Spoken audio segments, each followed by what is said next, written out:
হাতের ওপরে নিয়ে কেক কাটবে। সবাই মোটামুটি রেডি, কিন্তু তার আগে হলো এখানে হবে বার্থডে সেলিব্রেশন। তিরুপতিতে বার্থডে সেলিব্রেশন, এর থেকে আর ভালো কি হয়। ফার্স্টে আমাদের প্ল্যান ছিল হলো গাড়ির বনেটে কেক কাটার রাত্রেবেলা, আর সেটা এখন এসে দাঁড়িয়েছে হোটেলের রুমে। রনিত পার্টি পপার নিয়ে রেডি। তুই কি করবি পিন্টু? What's your contribution? ও তুই ক্যান্ডেলটা জ্বালাবি। হ্যাপি বার্থডে ডিয়ার ভাই, হ্যাপি বার্থডে টু ইউ।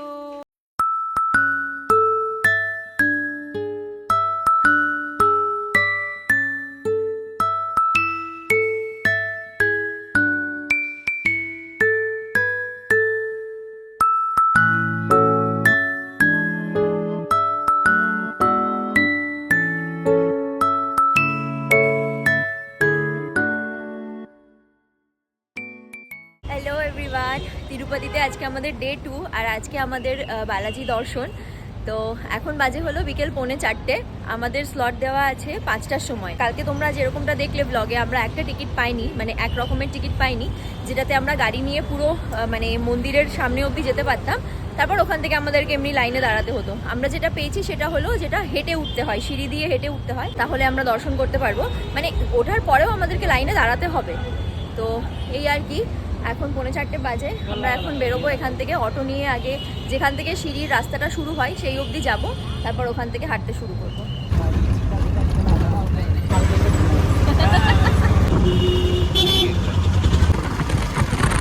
এবার জুতো কোথায় রেখে যাবো জানি না।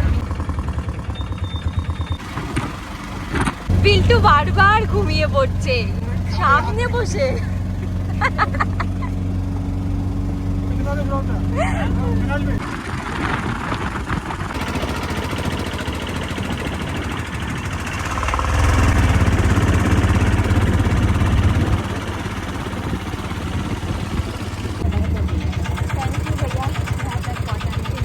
আমরা অটো থেকে নামলাম।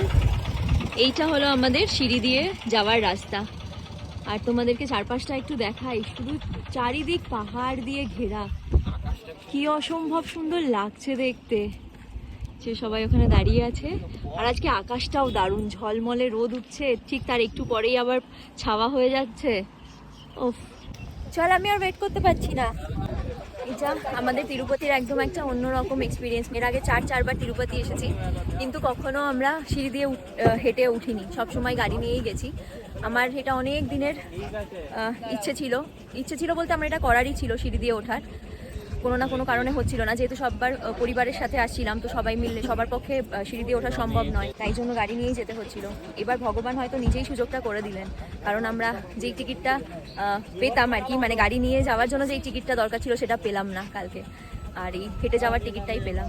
একটা সমস্যা হয়ে গেল, আমরা যেহেতু গাড়ি নিয়ে আসিনি, অটোতে এসেছি। আমরা জানতাম যে এখানে গাড়ি নিয়ে আসা যাবে না, গাড়ি রাখার জায়গা থাকবে না বা কিছু, কিন্তু এখানে এসে এখন লোকজনের সাথে কথা বলে জানতে পারছি, অনেককে দেখছি সবাই গাড়ি নিয়ে এসছে, এখানে গাড়ি পার্ক করে দিচ্ছে, তারা ওপরে যাচ্ছে। আমরা জানতাম যে এটা শুধু ওপরে যাওয়ার রাস্তা, এটা যে নিচেও নামবে এটা জানতাম না। যারা এখানে গাড়ি রেখে যাচ্ছে তারা যখন কালকে সকালে নামবে এখান থেকে গাড়ি নিয়ে বেরিয়ে যাবে। এবার যেটা মেন সমস্যা হয়ে গেছে আমাদের জুতো রাখার, যেহেতু আমাদের কাছে গাড়ি নেই, ব্যাগও নেই, আমরা জুতো কোথায় রাখবো জানি না, আর এখান থেকে খালি পায়ে উঠতে হবে। দেখতে হবে সামনে গিয়ে কোথাও ব্যাগ কোনো বিক্রি করছে কিনা, যদি করে তাহলে একটা ব্যাগ কিনে সেগুলোর মধ্যে জুতোগুলোকে ভরে তারপর যেতে হবে। সুন্দর লাগছে, আমার এখন দারুণ বৃষ্টি কেন হচ্ছে। আসলে অনেক কিছু জানা যায়, মানে যেটা মানে প্রথমবার কোনো কিছু করতে গেলে অনেক কিছু জানা যায় যেটা আগে থেকে আমরা জানতে পারি না। এটা তো মেইন নয় না, এরপর তো সিঁড়ি আছে। আমি কিন্তু খুব এক্সাইটেড, আমিও খুব এক্সাইটেড গাইস, বাট তোমরা কি এক্সাইটেড? এটা খুব মিস হয়ে গেল। আমি তো ফুল এক্সাইটেড, বুঝতে পারছিস না ভাই? আমি তো ফুল এক্সাইটেড, আমি ভীষণ এক্সাইটেড। আমরা এটা 1 ঘন্টা পরে ভিডিওটা করব। ভাই তো এক্সাইটেড, ভাই সবচেয়ে বেশি এক্সাইটেড মনে হয়। আজকে সবচেয়ে কম কষ্ট বিল্টুর হবে, ও যা হাঁটতে পারে ভাই, তাহলে তো সমস্যা নেই। আমরা একটা দোকান দেখতে পেয়েছি যেখানে ব্যাগ আছে, এখান থেকে ব্যাগ নেব, নিয়ে আমরা জুতোগুলো হেঁটেই ভরবো। এই ব্যাগটা কিনেছি, এর মধ্যে আমরা আমাদের সবার জুতো দিয়ে দিয়েছি। এবার এটা এইখানে কাউন্টার আছে, এখানে জমা করলে ওরা 1 ঘন্টার মধ্যে ওপরে পৌঁছে দেবে। যেগুলো সব ফ্রি লাগেজ ডিপোজিট কাউন্টার, তোমরা এখানে ব্যাগ জমা করলে ওরা নিজেরাই 1 ঘন্টার মধ্যে ওপরটাতে পৌঁছে দেবে। কি অপূর্ব সুন্দর জায়গা, আমার মনটা ভরে যাচ্ছে। কি ওদিকে ভাইরা ওই দোকান থেকে কিছু কিনছে, বোধহয় হলুদ কিনছে। যে আমরা এই দোকানটা থেকে কিছু কিছু জিনিস কিনলাম, যে দুটো, একটা হলো এটা কি সিঁদুর আর হলুদ না, আর একটা গামলা, আর ওখানে হলো নারকেল। গোবিন্দা। ফাইনালি আমরা আমাদের হাঁটা শুরু করলাম। ঘন্টা দুয়েক তো লাগবেই আমাদের ওপর অব্দি যেতে। এই জায়গাটা দেখা, এখানে সবাই করে পা কিন্তু ধুয়ে ওঠে, বুঝলি, পা দিয়ে উঠতে পারিস। এইটা হলো ফার্স্ট স্টেপ, এখান থেকে আমাদের জার্নিটা শুরু হবে। আর তার আগে এখানে ভগবান বিষ্ণুর মানে আশীর্বাদ নিয়ে মা লক্ষ্মীর আশীর্বাদ নিয়ে আমাদের জার্নিটা শুরু করবো। তুলসী দিতে হবে, বিষ্ণুর পুজো বিনা তুলসী পাতার হয় না। নারকেলটা ফাটাতে হবে। ভিডিও কল করছি, দাঁড়াও, ভিডিও কল ধরো। মানে এমনি নিয়ে তারপর সবাই হাতটা দিয়ে দে এখানটাতে, শোন ব্যাপারটা। না না, উপরে পাতা ভাই এই দেখো, হ্যাঁ এই তো হয়েছে। উপরে দিয়ে ঠাকুরের বডি এখন ঠাকুরের পায়ে। এই আমাদের সিঁড়ি দিয়ে ওঠা শুরু হলো। ভাই এখানে সিঁড়িতে সিঁদুর আর হলুদ লাগাতে লাগাতে যাচ্ছে। লোক হেঁটে যায়, আপাতত আমাদের সাথে এই কয়েকজনই আছে। যেহেতু এটা এখনই বন্ধ হয়ে যাবে, 6টার সময় ক্লোজিং টাইম, তো সেই জন্য এত কম লোক। বাকিরা হয়তো সবাই আগে চলে গেছে। আমরা 200 স্টেপস কমপ্লিট করেছি, মানে 10% কমপ্লিট করেছি। ভাইয়ের খুব শরীর খারাপ কালকে থেকে, এখন ঠিক আছে ওষুধ টষুধ খেয়ে। এই রাস্তায় কিন্তু বাঘও দেখা যায়, তাই জন্য ওরা লাঠি নিচ্ছে। তোমরা অনেকেই নিশ্চয়ই রিলে বা নিউজে দেখেছো যে তিরুপতির রাস্তায় চিতা দেখা গেছে। এই আশেপাশের জঙ্গলে সত্যি আছে, ভীষণ গভীর জঙ্গল। তোরা কি জঙ্গলে কাঠ কুড়াতে গেছিস? তাড়াতাড়ি নাম। আমাদের 550টা স্টেপস হয়ে গেছে অলরেডি। এখন আরো কতগুলো বাকি? বহুত, এখন আরো অনেক বাকি। এটা হলো ফার্স্ট মণ্ডপম আর আমাদের প্রথম রেস্ট পয়েন্ট। অলরেডি খুব কষ্ট হচ্ছে, কিন্তু যেতেই হবে ওপর অব্দি। ও মা, এখান থেকে একটা উইন্ডমিল দেখা যাচ্ছে, জানি না বুঝতে পারছো কিনা। ওই দেখো একটা উইন্ডমিল। ভাই যতটা এই সিঁদুর আর হলুদ গোলানো হয়েছিল, ভাই পুরোটা লাগিয়েছে সিঁড়িতে। বাকিটা আমি চেষ্টা করব যতটাতে লাগানো যায়। স্টেপটা দেখো কতটা, এইখান থেকে বুঝতে পারবে। এই রাস্তাটার নাম্বার অফ স্টেপস কম, কিন্তু খুব চড়াই। আমরা 1200 স্টেপ কমপ্লিট করে ফেলেছি। আর 1200 স্টেপস ওঠার পরে আমরা যেই টোকেনটা কালকে নিয়েছিলাম, 1200 স্টেপস ওঠার পরে সেই টোকেনটা এই কাউন্টারে স্ক্যান করতে হবে। এখানে স্ক্যান না করলে কিন্তু ওপরে গিয়ে দর্শন করা যাবে না। সবাই আমরা এখানে খানিকক্ষণ দাঁড়াবো, 2-5 মিনিট, তারপর আবার বাকি রাস্তাটা উঠবো। বাকি এখনো আছে হলো আরো 1300 স্টেপস মতো। আর ঠিক যেখানটায় দাঁড়িয়েছি, এখান থেকে তোমাদেরকে পাহাড়ের ভিউটা দেখাই, অসাধারণ সুন্দর। এই দেখো ভিউটা দেখো, এখান থেকে পাহাড়ের ওপরে রোদটা পড়েছে, কি ভালো লাগছে দেখতে। এই যে এখন আমাদের এই সিঁড়ি দিয়ে উঠতে হবে। তোমরা দেখো এই জায়গাটা কতটা স্টিপ, এইটা দেখলে বুঝতে পারবে। এইখান থেকে গিয়ে একদম পুরো এরকম ভাবে সিঁড়িটা উঠছে, ওই যে লাইট জ্বলছে। 5 মিনিট মতো রেস্ট নিলাম আমরা, একটু ফটো টটো তুললাম সবাই মিলে। এবার আবার উঠছি সিঁড়ি দিয়ে, এখনো হাফ রাস্তা বাকি। এবার অনেকটা বেটার লাগছে, একটু দাঁড়িয়ে জল খেলাম, একটু রিল্যাক্স করলাম, ভালো লাগছে। এবার বাকি রাস্তাটা আশা করছি ভালোভাবে উঠে যেতে পারবো।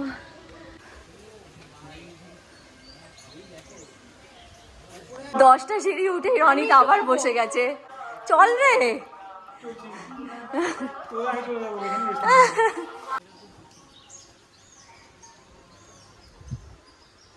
আমরা কোথায় ছিলাম পেছনে, আর কোথায় উঠে এসেছি। যত সিঁড়ি উঠছি কষ্ট হওয়ার কথা, কিন্তু উল্টে আরো এইটা দেখার পরই। এটা একদম ঠিক কথা, যত সিঁড়ি উঠছি তত কষ্ট কমে যাচ্ছে। ওই জঙ্গলের মধ্যে দিয়ে যেই রাস্তাটা দেখা যাচ্ছে, ওইখান থেকে অটো করে এসেছি।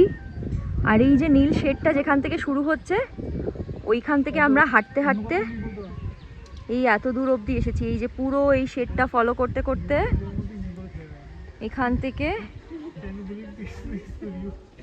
রেস্ট নেওয়া নিয়ে বিতর্ক হয়ে গেছে।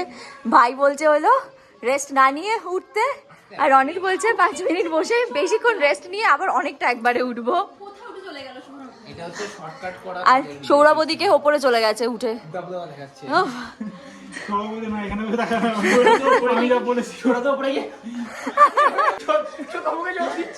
চল চল কালিলা মাঞ্জা পুষ্কিন্দ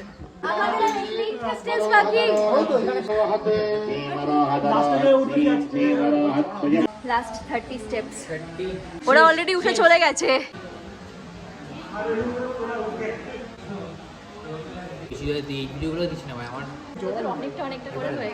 We have done it. 2388 steps.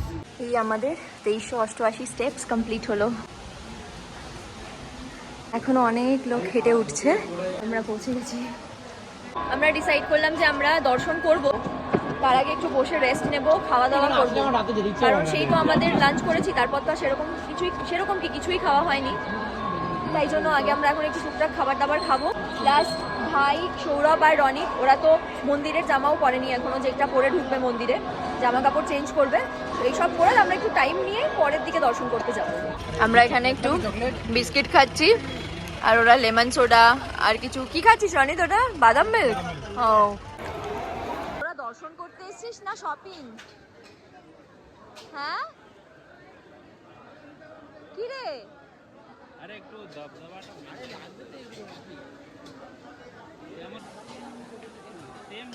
ভাবি, এ তো আমাদের থেকে বেশি শপিং ওরা করছে রে। এটাই যে এইরকম ভাবে নাই, প্রপার ড্রেস আপের পরে এই তিনজনকে এরকম লাগছে দেখতে, ফাটাফাটি একদম। চল এবার দর্শনে। কি হয়েছে? ওটা তো মন্দিরের সামনে থেকে চল। ফাইনালি সবার কেনাকাটা সব হয়ে গেছে, সবাই ড্রেস আপও করে নিয়েছে। এবার আমরা যাচ্ছি দর্শনের জন্য লাইন দিতে।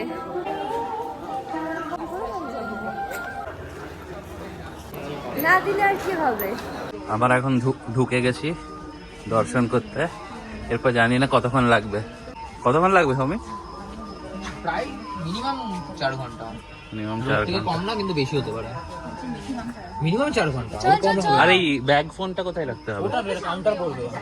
শুধু সিস্টেম দেখো না। এখানেও সিঁড়ি, এত সিঁড়ি বেয়ে উঠলাম, আবার সিঁড়ি।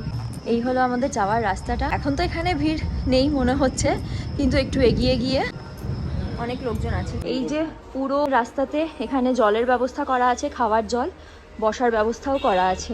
একটু দূরে দূরে গিয়েই যেটা আছে সেটা হলো টয়লেটের ব্যবস্থা, মানে কারোর কোনো কষ্টর কোনো ব্যাপারই নেই। এটা কি পাগলামো হচ্ছে। এবার এই যে সামনে লাগেজ কাউন্টার, এখানে আমাদেরকে ফোন আর আমাদের সব ব্যাগ জমা করে দিতে হবে। এরপর আর ফোন অ্যালাউড নয়, ভিডিওগ্রাফি ফটোগ্রাফি কোনো কিছুই অ্যালাউড নয়। তো এরপর থেকে আর কিছু দেখাতে পারবো না। মন্দিরের মধ্যে তো অবশ্যই অ্যালাউড নয়, বাট দর্শন করে বেরিয়ে আমরা খুব সুন্দর করে তোমাদেরকে বাইরে থেকে মন্দিরটা দেখাতে পারবো। তো তোমাদের সাথে আবার দর্শনের পর দেখা হবে। এই যে এখানে এই পাউচে করে ফোন জমা রাখা হবে। কতটা ভালো সিস্টেম হলে এটা এরকম হতে পারে তোমরা ভাবো। রাত এখন 12টা 40। আমাদের ওই 11:30 নাগাদ দর্শন হয়ে গেছিলো। আমরা বাইরে বেরিয়ে তারপর ফোন ব্যাগ যেগুলো জমা করা ছিল সেগুলো সব কালেক্ট করতে করতে ঘন্টাখানেক মতো লেগে গেল। আমাদের দারুণ দর্শন হয়েছে আজকে, ভীষণ সুন্দর দর্শন হয়েছে। আমরা অনেকটা টাইম নিয়ে দেখতে পেরেছি বালাজিকে, আর সময়টাও আমাদের খুব কমই লেগেছে। আজ আমার মনে হচ্ছে অন্যান্য বারের তুলনায় আজকে আমার অনেক কম সময় লেগেছে। আমরা সিঁড়ি দিয়ে উঠতে 2 ঘন্টা লাগলো, আর 2 ঘন্টার মধ্যে আমাদের দর্শন হয়ে গেল। মানে এত তাড়াতাড়ি এর আগে হয়তো কখনো হয়নি। তোমাদেরকে একবার পুরো বাইরেটা দেখাই, তোমরা দেখো। ভেতর থেকে তো আর দেখাতে পারবো না, সেটা তো অ্যালাউড নয়। বাইরে থেকেই মন্দিরটা দেখাচ্ছি, তোমরা দেখো। এই যে এই সাদা রঙের যেটা দেখতে পাচ্ছ, এটাই হলো মন্দিরটা। এর ভেতরেই গর্ভগৃহে আছেন বালাজি।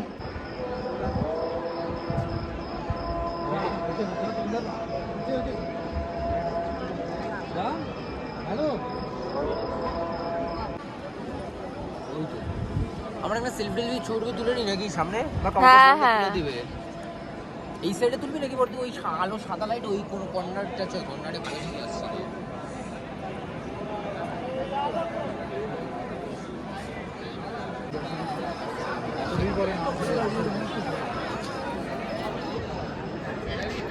কেমন লাগলো তোর দর্শন করে? দর্শন করে তো ভালোই লাগলো। একটা জিনিস বুঝতে পারলাম কি তোরা কেন বারবার করে আসিস। এটা বারবার আসারই জায়গা, মানে এটা সত্যি বারবার আসার জায়গা। ওইদিকে চলছে ফটো সেশন, আমাদের অনেক ফটো অলরেডি তোলা হয়ে গেছে। আর এই দুজনের অবস্থা দেখো, এরা আর দাঁড়িয়ে থাকতে পারছে না। একজন তো শুয়েই পড়েছে আর একজন বসে আছে। অবস্থা আমারও প্রচন্ড খারাপ, কিন্তু আমি এখন আর বসলে মনে হয় না উঠতে পারবো, তাই জন্য আর বসছি না। এখনো আমাদেরকে লাড্ডু কালেক্ট করতে হবে, জুতো কালেক্ট করতে হবে, তারপর বাড়ি যাব, মানে হোটেলে যাব। বাড়ি তো কালকে যাব। একদম মানে ভীষণ টায়ার্ড লাগছে, ভীষণ, আর পারছি না। এই সবাই যাচ্ছে হলো লাড্ডু কালেক্ট করতে, বেশ ভিড় আছে এখানটাতে। চল রে আমরা লাড্ডুগুলো নিই। সৌরভ ভাই আর রনিন দাঁড়িয়েছে লাড্ডু নেওয়ার জন্য লাইনে। এটা একটা মন্দিরে রাত 1:30টার অবস্থা। জাস্ট ভাবো সারাদিন তাহলে এখানে কি হয়, মানে কিনে আনার সাথে সাথে এখন লাড্ডু খাবি। রাত এখন প্রায় 1:45, আর এখানে লোক দেখো। কি বলবে যে রাত 2 বাজতে গেছে, চারিদিকে শুধু লোক আর লোক। আর এটা পুরো মার্কেট এরিয়াটা, এখানে বিভিন্ন জিনিস পাওয়া যায়, কিন্তু আজকে আর আমাদের কিছুই দেখার সময় নেই, ক্ষমতাও নেই কিছু দেখার, এতটাই লেট টায়ার্ড আমরা। এখানে কি সুন্দর বালাজির বিভিন্ন রকমের ছবি আছে, দারুণ লাগছে দেখতে।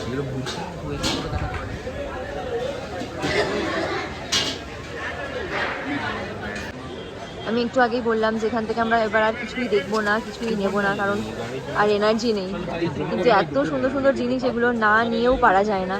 তো আমরা এখান থেকে টুকটাক কিছু গিফট দেওয়ার জন্য নিলাম, আর কিছু এমনি নিজেদের জন্য নিলাম। কেনাকাটা করে এবার আমরা এই দোকানটাতে এলাম খেতে, কিছু খেয়ে নেবো। আর কেনাকাটা করে এবার আমরা এই দোকানটাতে এলাম খেতে। এখন এখান থেকে হালকা পাতলা কিছু খেয়ে বেরিয়ে যাব। এখানে যদি কেউ এক্সপেক্ট করে যে খুব বিশাল হাইফাই খাবারের দোকান থাকবে, সেটা একদমই নয়। ভাই খাচ্ছে ছোলে ভাটুরে, তার মধ্যে থেকে ভাগ বসিয়েছে সৌরভ আর বুনু। সব ছোলেগুলো শেষ করে দিয়েছে, শুধু এখন গ্রেভিটা আছে। এমনিও ওর মধ্যে ছোলা ছিল না। ডাকো তো ওটাকে। আর এটা বুনুর মাশরুম মশালা। আমি মাশরুম খুঁজছি এটার মধ্যে, জানি না কোথায় আছে। শুধু মশলা, সত্যি শুধু মশালা আছে মশালাতে। সির্ফ গ্রেভি হয়েছে। যে বুনুর পরোটা আর মাশরুম মশালা, যেটাতে বললাম মাশরুম খুব কম আছে, মশালা বেশি, সেটা থেকেও সৌরভ ভাগ বসিয়েছে। কি ঠান্ডা হাওয়া রে, ভীষণ ঠান্ডা লাগছে। হ্যাঁ ভালো, হ্যাঁ ভালো লাগছে। ড্রয়িংটা ভালো লাগছে না কবি রাইসটা? আগে পুরো লাল লাল টাইপের কেমন একটা বানাতো।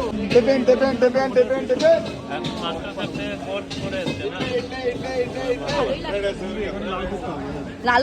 আমাদের খাওয়া দাওয়া হয়ে গেল, 2:30 বেজে গেছে। এবার আমরা যাচ্ছি হলো আমাদের জুতোগুলো কালেক্ট করতে। অনেকটা দূরে একটা কাউন্টারে রাখা আছে, ওখান থেকে জুতো নেব, তারপর আবার ওখান থেকে ফিরে এসে গাড়ি বুক করতে হবে হোটেলের জন্য। আমি না জাস্ট ভাবতেও পারছি না আমরা কখন হোটেলে পৌঁছবো, কতক্ষণ ঘুমোবো। ঠিক করে না ঘুমোনো হলে কালকে কি করে হায়দ্রাবাদের জন্য বেরোবো, মানে ভাবলেই মাথা খারাপ হয়ে যাচ্ছে। বাট এই পজ করে আমাদের ওই হোটেলে থাকতে হবে।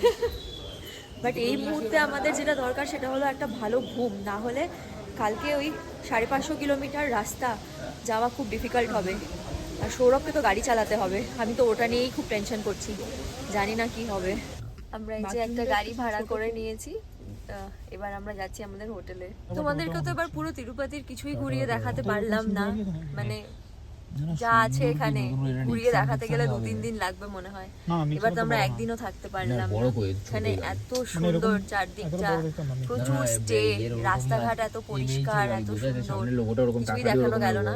নিশ্চয়ই এর পরের বার যখন আসবো তখন দেখাবো।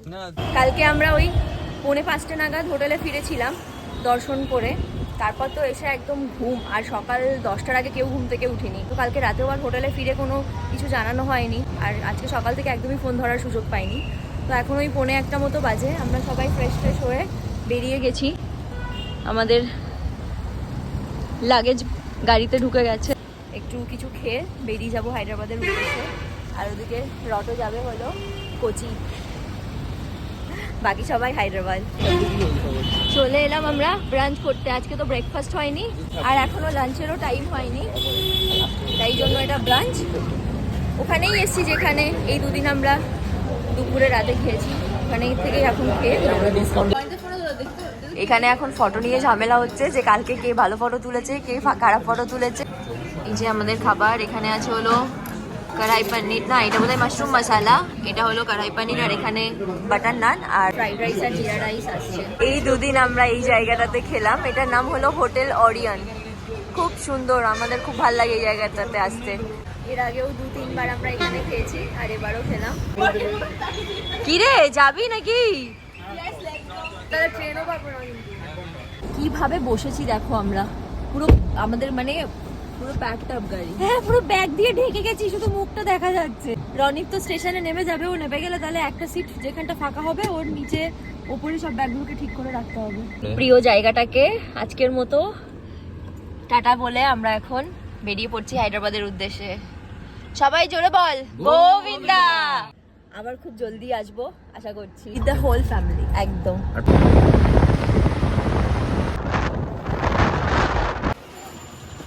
যে আমরা তিরুপতি স্টেশনে রনিতকে নামিয়ে দিলাম, ও এবার ট্রেনে করে কোচি যাবে।